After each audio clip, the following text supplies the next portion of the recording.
ኤፍሬም ለፍቅረኛው ቀለበት አሰረላት። በእውነት በጣም ደስ የምትል ሴት ናት። ተረጋ ያለች እንደ ሁሉም ያዙ ልቀቁኝ ማተል እንደሆኑ ዘመን።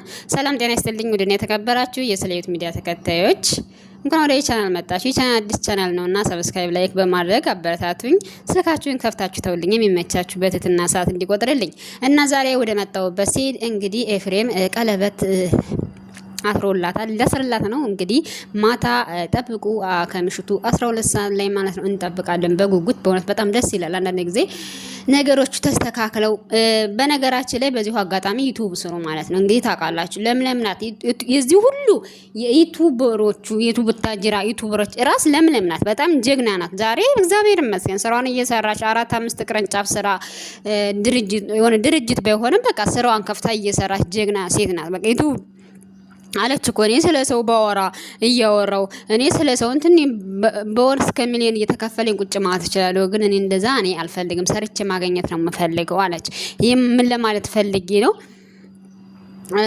አንዳንድ ጊዜ ማለት የሚጸጽተንን ነገር አናድርግ ማለት ይሄ አሁን ቲክቶክ ላይ ብዙ ነገሮች እንትንላለን በቃ ሳላቅ ማለት ነው። እኔ ከራሴ ጀምሮ ማለት ግን እዩዋት ማለት ነው። እሷ ስልክ ገዛችላቸው፣ በቃ ቻናላቸውን ከፈተችላቸው፣ አንዳንድ ጊዜ ሸራ አደረገች። አሁን በራሳቸው እየተጣበቁ ምክንያቱም እየተጣበቁ ሲመጡ በቃ ሰው እንደዛ ስለሚፈልግ አሁን በቃ ፌመስ ሆኑ። አሁን ለጭራሽ ቡታጅራ ማንፈልግም ብለው ሁሉም እንግዲህ እና አብርሽ እና ሁሉም እና ማርክ ሁሉም አዲስ አበባ ናቸው መጥተው የተጠራቀሙት ማለት ነው።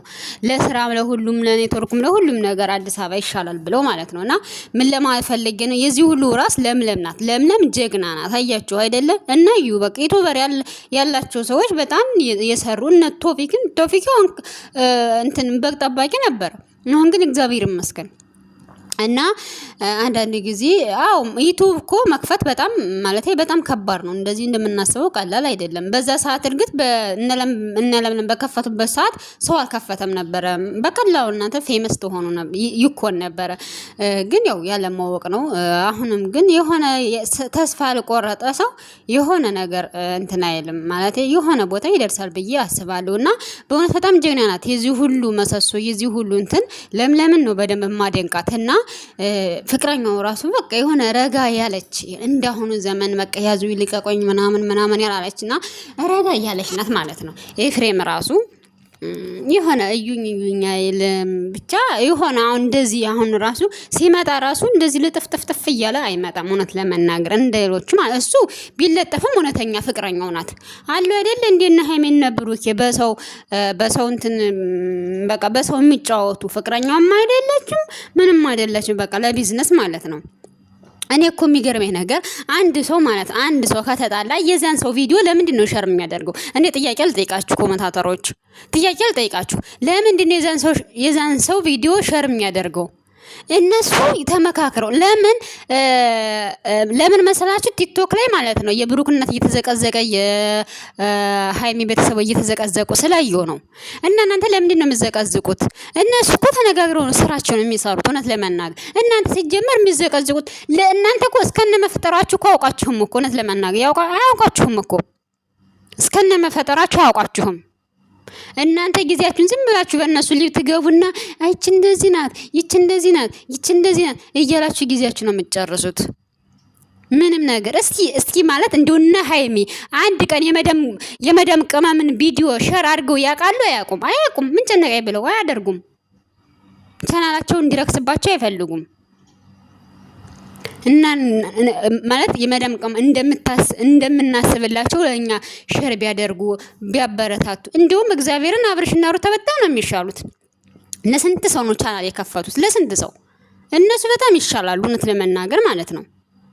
እውነት ለመናገር እና አንዳንድ ጊዜ የምትሳደቡ ሰዎች ቲክቶክ ላይ ወጣችሁ እናት ምን አደረገ? እናት እኮ ናት። እናት ምን አደረገች? ቤተሰብ ምን አደረገ? ሶሻል ሚዲያ ላይ ስትመጡ በነገራችን ላይ እንደዚህ ይደረጋል ማለት የሆነ ታዋቂ ስትሆኑ ፌመስ ስትሆኑ እንደዚህ ይደረጋል። ግን ያው ያለውን ነገር ታዋቂ ብትሆኑ እንኳን ያለውን ነገር ህይወታችሁን ሸሽግ ማድረግ ያለባችሁ ነገር ሸሽግ ከባል በላይ አሁን ደግሞ ልጃችሁ ሲዘቀዘቅባችሁ ይሄ ነገር ማለት በጣም ነው የሚያመው፣ በጣም ይከብዳል ማለት ነውና ይህን ነገር እንትን ብታደርጉና እግዚአብሔር ይመስገን እሱ እስካሁን ረጋ ያለ ነው። እግዚአብሔር ይመስገን ያው አሁን ከለምለም ጋር አይደለም እውነት ለመናገር ምክንያቱም እሷ ያው እንግዲህ እየሰራኝ ነው አዲስ አበባ። ነገር ግን ለምንድን ነው የማያግዝሽ ስትባል ኧረ ሁሉም ለራሱ ነው እንኳን ለራሳቸው ሆኑ እንጂ ለራሱ ነው የሚሮጠው እኔ ምንም አያግዙኝም ብላለች ማለት ነው።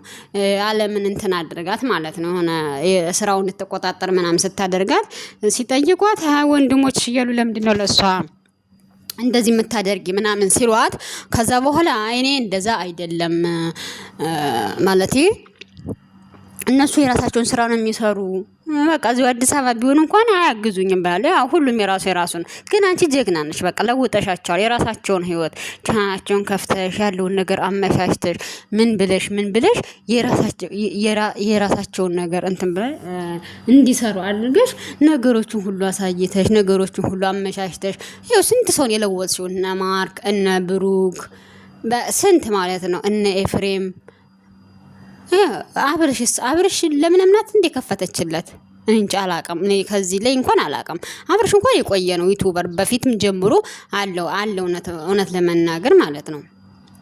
አብርሽ እንኳን በፊትም ግን ያኔ እንደዚህ ፋስት አይል አልነበረም እንጂ ይሰራል እውነት ለመናገር። እዛ በኋላ እህቶቻቸው ራሳቸው እየከፈቱ ለወንድሞቻቸው ራሳቸው እየከፈቱ እዚህ ደረሱ። አሁን እግዚአብሔር ይመስገን አገር ይጠቅማሉ። ዶላር ሲመጣ አገርም ይጠቀማል እውነት ለመናገር ቤተሰብም ይጠቀማል እነሱም ይጠቀማሉ ሁሉም ይጠቀማል። ስለዚህ ምን አለ ማለት እኛ ኩሽና ውስጥ የምንሰራው ማለት ሰው ቤት የምንሰራው እስፈሳችን እኛ እኮ ነን የምናይላቸው። እኛ ባናይላቸው እኮ ማንም አይላቸውም እኮ እውነት ለመናገር። እስፈሳችን ለምንድን ነው ማንተጋገዘው? እኔ ግራ ይገባኛል። ለምንድን ነው ማንተጋገዘው? ለምንድን ነው ማንደማመረው? የእነሱን ቪዲዮ ስንሰዳደብ በና ዮኒ ማኛ እየሄድን ስንሰዳደብ ስንበሻሸቅ ቀን ኖርና 10 ዓመት 8 ዓመት ይሁን ወደ ሀገራችን ሄደን ብራችን አይበቃንም ተመልሰን ከ6 ወር በኋላ እንመጣለን። ይሄ ምንድነው የሚሆነው? እኛ ግን ራሳችን አሁን ላይ ሰው ማለት ነው ሶሻል ሚዲያ ነው የሚሰራ። አሁን ላይ እያያችሁ ከሆነ ብዙ ጊዜ በቃ ሁሉ ነገር በሶሻል ሚዲያ ነው። ሶሻል ሚዲያ ፌመስ ስትሆኑ ማስታወቂያ አለ፣ በራሳችሁ ደግሞ የሚሰጣችሁ አለ። ሶሻል ሚዲያ ራሳችሁ የሚሰጣችሁ ነገር አለ በምትወዱት እንትን ማለት እኔ አሁን እንደው እግዚአብሔር በቃ ቢልልኝና የሆነ ትልቅ ደረጃ ደርሰኝ በዩቲዩብ ብቻ ነው እንትን ማለት የምፈልገው እንጂ እኔ ቲክቶክ ምናምን አይመቸኝም እውነት ለመናገር ማለት ነው። እና እናንተ የምትፈልጉትን አፕሊኬሽን በምትፈልጉትን ፕላትፎርም በዛ መስራት ብር ማግኘት ትችላላችሁ። እኛ እኮ አሁን እናገኝም። ለምን አሁን እኛ እዚህ ጋር እኛ ሩዝ ነው የምንቀቅለው። ሩዝ ስለቀቀልን ማንም አይልነንም። እኛ ደግሞ በቃ ነገ ሄደን ባላችን ምናምን በቃ ይዘን መተመለጣጠፍ ነው ያለብን ፌመስ እስከምንሆን ድረስ። ታዲያ ምንድነው ያለ ታዲያ እንዴ? ሰው እንደዛ ነው የሚፈልገው። በቃ መለጣጠፍ ምናምን ፕራንክ ምናምን ነው እንደዛ ነው የምናደርገው። ቻናላችን በቃ ሲታይ ማለት ነው። ከዛ በኋላ ያኔ ቤተሰብ ህይወታችን ደበቅ እናደርጋለን። እንደዚህ ነው የሚሻለው። አለበለዚያማ ሂደንም እዛ ደግሞ እንደዚህ ካላደረግንማ አይታይም። እውነት ለመናገር አይታይም። ሀገራቸውም ሂዱ አሁን ብዙ የጠፋሉ እውነት ለመናገር ኔትወርኩም ሁሉም ግን ደግሞ ይሄን እንደምንም እንትን ብለን ነው ብዙ ካሜራ የሚፈራ ሰው አለ። ያን ነገር አሳመነን ቢያንስ ባልሽ ባል ደግሞ ቢያንስ እህት ወንድም ይሆነ በቃ አይጣፋም። ያን ከነዛ ጋር መስራት የሆነ ቪዲዮዎችን ምናምን መብራቶችን ገዛስቶ ሄዶ እዛ መስራት እንደዛ ይሻላል እንጂ እዚህማ ፌመስ የሚሆኑት እኮ ከስንት አንድ ናቸው። አሁን እዚህ ያሰው ቤት ያው ይከብዳል፣ በጣም ነው የሚከብደው። ግን ቢሆንም ቢያንስ እንኳን ክሬት አድርጎ ትንሽ ከፍቶ ትንሽ እንትን ብሎ መሄድ ራሱ አንድ ነገር ነው። ይሄን ቢያንስ ፒን ምናምን ያለውን ነገር አስተካክሎ ወደ ሀገር መሄድ ራሱ አንድ ነገር ነው እውነት ለመናገር ማለት ነውና ያለው ነገር እንግዲህ እንደዛ ነው። እንኳን ደስ አላችሁ፣ እንኳን ደስ አለ። እንግዲህ ዛሬ ማታ እንጠብቃለን ማለት ነው። ቀለበቱ እንግዲህ ቀለበት እሺ ትል ይሆን አትልም ኤፍሬም? እሺ ትልህ ይሆን አትልህም? እና አሁን እንግዲህ ራሷ ቻናል አላት። ቤተሰቦቿን እናቷ እሷን ብቻ ማለት እሷ ናት የለፋች ያሳደገቻት። እሷን በቃ ትለውጣለች። እና እንደ ዩቲዩበር ያለ ነገር የለም እውነት ለመናገር አያቸው አይደል? እየተለወጡ ነው እውነት ለመናገር በጣም ደስ ይላል። ሰው ሲለወጥ ደግሞ ደስ ይላችሁ ይገባል። እኛ ደግሞ ከምንም በላይ በሰው ሀገር ተሰቃይተን ያለን ሰዎች ስበሳችን መተጋገዝ አለብን። መተጋገዝ መለወጥ አለብን እንጂ እኛ ሀገር እዚች የመዳም ኩሽና ብር እንኳን ምንም እዛ ስትሄዱ በቃ ብን ብሎ ነው የሚያበቃው። ምንም እንትን የለውም። ምንም ተስፋ የሚባል ነገር የለውም። ስለዚህ ግዴታ ሀገራችን እኮ የሆነ ነገር ትፈይመስ እስከምንሆን እዛ በኋላ እኮ ይህ በቃ ብዙ ስራዎች አሉ ማለት ነው። እኔ በቃ የሆነ ከየሃይማኖታችን እንኳን ከማይፈቅድ በቃ የማይነካ ነገር ብዙ ነገሮች አሉ። እውነት ለመናገር ያንን ብናደርግ ለኛም ህዝብንም ጠቅመን እኛም ተጠቅመን ቤተሰብ ጠቅመን ያለው ነገር እንደዛ ነው እላለሁኝ። እንግዲህ ቤተሰቦች በሌላ ቪዲዮ እስከመመጣ ድረስ መልካም ቆይታ።